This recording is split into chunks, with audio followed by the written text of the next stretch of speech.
been the case before. He opens with a left hook. Jim, the one thing I don't like about Percy Harris, and there he's down already. You have to remember that he's only had one fight this year. You can see the quick hand speed of Roy Jones. I mean, he is dangerous. He has been compared to Ray Leonard for the speed of his combinations and his ability to throw punches in bunches. Jones going to the body. Percy Harris motioning Jones to come on in, saying, "Bring it to me. I don't fear what you've got," but Harris is in serious trouble again. And Jones, aping Ray Leonard, throws his gloves in the air before trying to pound Harris back to the canvas.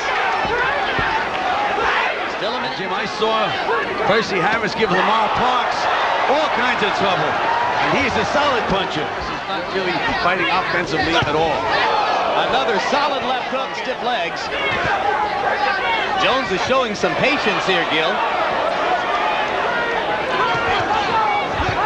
Well, we may be seeing the star of the future. A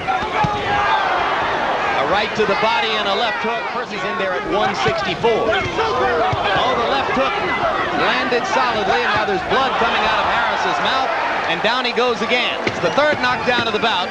Landed it flush. Jim, when a guy like Roy Jones fights, don't blink. Just when I was saying blink, he nailed Harris with that left hook. And another left hook was partially blocked. The shoulder landed. There's another left hook to the neck. Keep coming back at you. Then we'll know we'll have something. That remains to It's be becoming a little bit more of a boxing match for Roy Jones. If you look over his list of opponents, looking for a recognizable name, true boxing fans, he could make it more effective. Right, he just doesn't set guys up with that left hand, but with the power he has and the speed. Wobbled Harris again with a left hook there. Left and a right as he backs up and moves away from Harris. Another right cross. Harris in trouble again. Can Harris make it out around 4? Not without going down. 2, 3. That's it. That's it. And Tony Orlando has seen enough. That's it, man. Good try. So referee Tony Orlando calls a halt to what was 4 full rounds of sustained punishment meted out to Percy Harris by Roy Jones. Sustained brilliance as well. It was absolutely sustained brilliance. You have to remember that I saw Percy Harris's fight with Lamar Parks, who just recently fought for the middleweight championship, and it was a dead even fight after 8 rounds.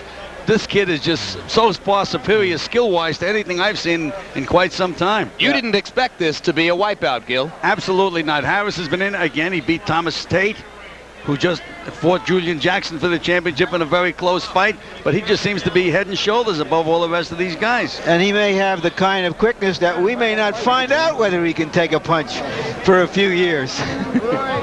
Does this fight move you up to another level, do you feel?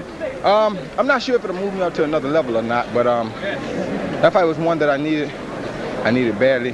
Why? Because with all the turmoil going on in my career, you know, it's time for me to try to make a move. My first step was going to be my most important step. Against a ranked, respected middleweight. Yeah, definitely. And now people can say, well, you fought somebody. You came out very quick, and you were winging hard punches rather than jabbing, as many people might expect. Did you want to just send him a message, or is that going to be your style from now on? Well, basically, I was sending Percy a message, you know, because some of the things that were said among me and him, I needed to let him know exactly where I was coming from. And you know, the longer the fight would have went, the more punches I would have started to throw. Were you surprised he was able to survive you in those first 2 rounds? No, I wasn't surprised. That's why I went out there to prove to him and me that I was different from the other people that he had fought.